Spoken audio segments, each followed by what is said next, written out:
Hello and welcome everyone.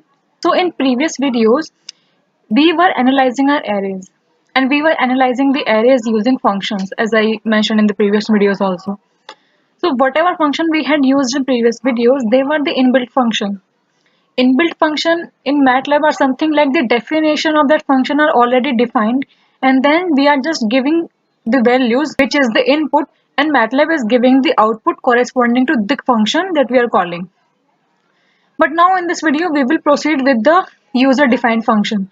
We will be making a function of our own. We will be calling the function. So let us first create a function from new. I will click function. So MATLAB will open a window for me, untitled window, and then we'll save it and we'll name it func, and now we have saved. So whenever MATLAB is going to open a function for me, it is going to provide me a syntax. So it is like MATLAB is saying that you have to mention this function first, then you have to write what are going to be the outputs and the name of function and what all the inputs that you are gonna provide at the time when you are running it. So after we have declared our input and output variables, MATLAB just suggests us to provide a summary for the function. It is not mandatory, but it is good to have a summary to the function that defines that what is this function about, what does this function do. So in future when I am performing a look for function, MATLAB will tell me all the function that it has, and this untitled summary will be showing up then. And then goes the detailed explanation, in-depth information about that function.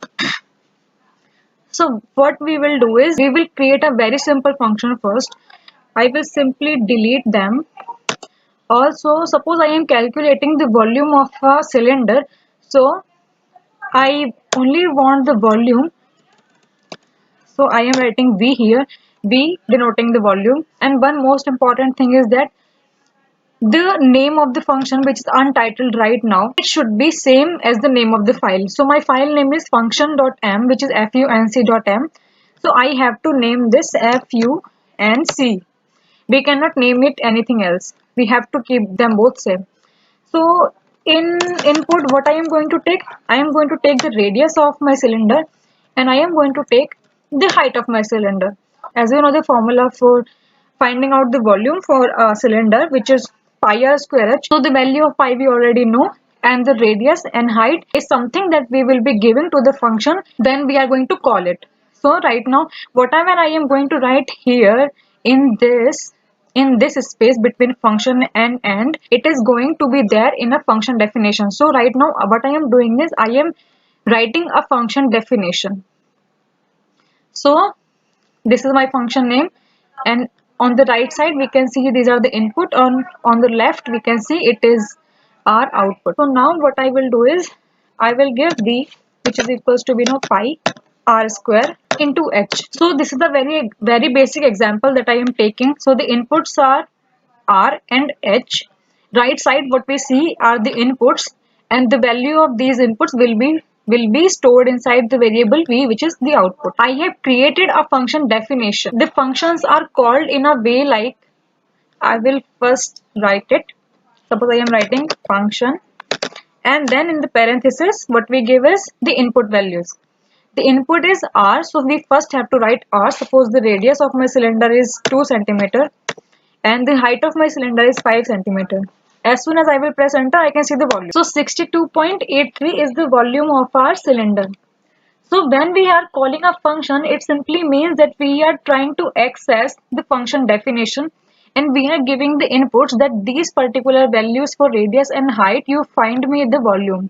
And the formula for volume is already defined in the function definition. So now as we notice that we are getting the value of volume stored in answer. So whenever we are not assigning this function to a variable, it is going to give the answer in stored in this variable.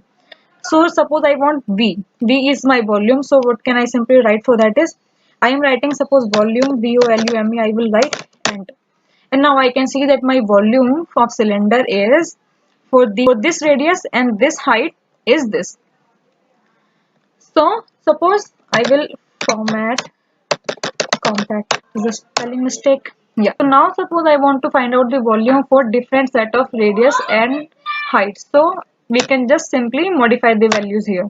4 and suppose that is 3. And then we can see that the volume of our cylinder for this particular radius and height is this. As we only have one output, we can also write it like this. It will also work fine. If we are not putting any square bracket here, it will also work fine. Now suppose what I want to do is, I also want to find out the area of my cylinder. So first I will write out the formula of my cylinder, the area of my cylinder. It is, I will name it A equals to 2 into pi into R and R plus H. So this is the area of my cylinder. So I am not changing the input. Input we still need R, radius and height. And I have just added another output variable, which is A, which is the area. So now if I also want the area of my cylinder when I run this function, so for that I should also mention A in the output arguments, which is here. So if we are having more than two output arguments, they are written inside the square bracket separated with a comma, and I will write the exact same name of the output variables that this function needs to return, which is B and A. And I will also give a semicolon here. Yeah. So now when I am running it, what I will have to do is, function I have written here, I will also add area to it, area, and then we'll run, and then we'll see we are having the volume of the cylinder also and the area of the cylinder. So this is the syntax of a function, that we have to write the output arguments inside a square bracket separated with a comma, and the inputs inside a round brackets separated with a comma. If we are trying to do that with square brackets here, MATLAB will throw an error. I have added the square brackets here, and if I am trying to run the same command, I will see an error, and that is because of invalid expression. So there is a particular syntax that we need to follow while we define a function in MATLAB. So we can only have the round brackets here, we cannot have square brackets here, and similarly we can, as we have round brackets here and square bracket here in the output argument, we cannot have round brackets in the output argument. So this is the particular syntax that we need to follow. So whatever we have defined right now are the V, A, R and H variables that this function recognizes. Suppose I am clearing my workspace, and now suppose we have provided the input arguments inside the function. Suppose we are not providing any argument inside it. So I will just erase R and H from here, and I will define the radius and height inside the function definition. Suppose R is equals to 3 centimeter I am defining, and height is equals to suppose 10 centimeter I am defining. As I am going to run the function, I want volume, I want area, and I will run func, and then we won't provide any argument to it. But still MATLAB will give me the value of volume and area. The reason is because we have already defined the radius and height. So one flaw for that is, whenever I am going to run this function, MATLAB will automatically take the values of radius equals to 3 and height equals to 10. But if I want to run a function, I actually mean that I am going to provide the input arguments to it, and it will throw some of the out that I need in my current program. So doing this is what we can do, but it is generally not suggested to define the values inside it. If the values are hard coded or constant throughout the program, then we can do that. Otherwise it is advisable to not define any value here. So now what we see is, these variables V, A, R and H are only identifiable inside the function only. We cannot know the value of R and H. If I am trying to find out my value of R, MATLAB will say it is not even existing. But I can see R is there. Also, if I am trying to find out my value of volume, I cannot do that because these variables V and R are not sharing the memory that the command window and script file shares, which is the workspace. But whenever we are creating a function definition, MATLAB will automatically keep my space somewhere else from workspace. So we will not be identifying whatever variables we have created inside a function. So what we can identify is, we have stored the value of V inside the volume variable that we have created inside the command window.